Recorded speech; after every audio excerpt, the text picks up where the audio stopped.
నా పేరు ఒల్లపు సోమశేఖర్. నేను సత్యసాయి జిల్లా తెలుగుదేశం పార్టీ జిల్లా అధికార ప్రతినిధిగా పనిచేస్తున్నాను. ముఖ్యంగా ఈరోజు వైసీపీ పార్టీకి చెందిన పత్రిక సాక్షి దినపత్రికలో ఈరోజు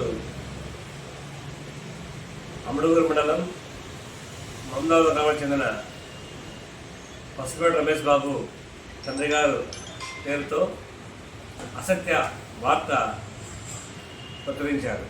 ముఖ్యంగా తెలుగుదేశం పార్టీకి చెందిన మాజీ మంత్రివర్యులు పెద్దలు పల్లె రంగనాథ్ రెడ్డి గారు నీతి నిజాయితీకి మారుపేరు. అదేవిధంగా ఉన్నత విద్యావంతుడు, ఎప్పుడు కూడా ఆయన నిస్వార్థంతో పనిచేయగలడు. సౌమ్యుడు, సౌభాగ్యం కూడా కలవాడు. ఎప్పుడు దౌర్జన్యం దూరంగా ఉంటాడు. తన చేతనైతే సహాయం చేశాడు తప్ప ఎవరికి కూడా హాని చేసే రకం కాదు. అలాంటి వ్యక్తిని పెట్టుకొని నీ కుమారుడు రమేష్ బాబు అనే వ్యక్తి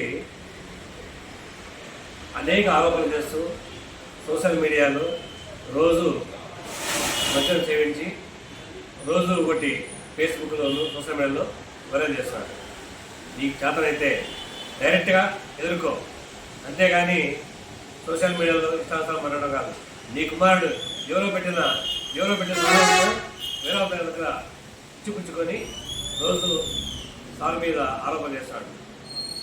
రంగనాథ్ రెడ్డి సారు ఎప్పుడు కూడా ఎవరు హాని చేస్తాడు కాదు, చేతనైతే సహాయం చేస్తున్నాడు. వేలాది మంది విద్యార్థులకు విద్యాదానం చేస్తున్నాడు. నిరుద్యోగులకు ఉపాధి కల్పిస్తున్నాడు. నీ కుమారుడు గురించి అమృతూరు మండలం ప్రజలందరూ తెలుసు, అతని పాత్ర ప్రజలందరూ తెలుసు.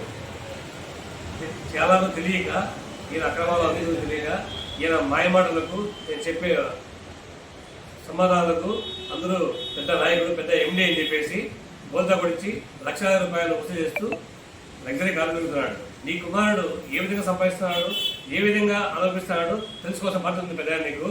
ముఖ్యంగా నీ కుమారుడు పైన అనేక కేసులు ఉన్నాయి. నిన్నెవరు క్షమించారు. నీ ముందరే నీ కొడుకును హీనంగా పోలీసులు కొట్టారు. గుర్తుందా నీకు? ఎందుకోసం కొట్టారు తెలుసుకో. ఇప్పటికైనా పెద్ద మనిషి, ఇప్పటికైనా నీ కుమారుడు నీ ప్రేమ ఉండొచ్చు.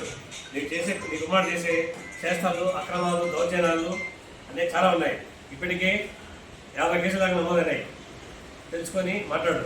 సాక్షి పత్రిక వాళ్ళు కూడా ఈ రాజకీయం కోసం కాదు, ముఖ్యంగా జనసేన పార్టీ, తెలుగుదేశం పార్టీ కూటమి ఎప్పుడు కూడా నీ కుమారుడు పసుపేట రమేష్ బాబు అనే వ్యక్తి జనసేన పార్టీ తరఫున ప్రచారం సాగించలేదు.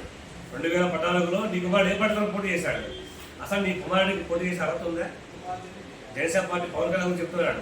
పవన్ కళ్యాణ్ ఎలాంటి వ్యక్తులు తెలుసు, అందరికీ తెలుసు. కాబట్టి పార్టీకి కానీ తెలుగుదేశం పార్టీ కానీ విభాగించే అర్హత లేదు. చంద్రబాబు కానీ లోకేష్ గారికి విభాగించే అర్హత లేదు. ఇప్పటికి కూడా వాళ్ళు బాగున్నారు కూటమి గురించి. కాబట్టి ఈ స్వార్థం నీ కుమారుడు గురించి తెలుసుకో. సాక్షి వారు కూడా తెలుసుకొని వార్తలు తెలియజేస్తున్నారు.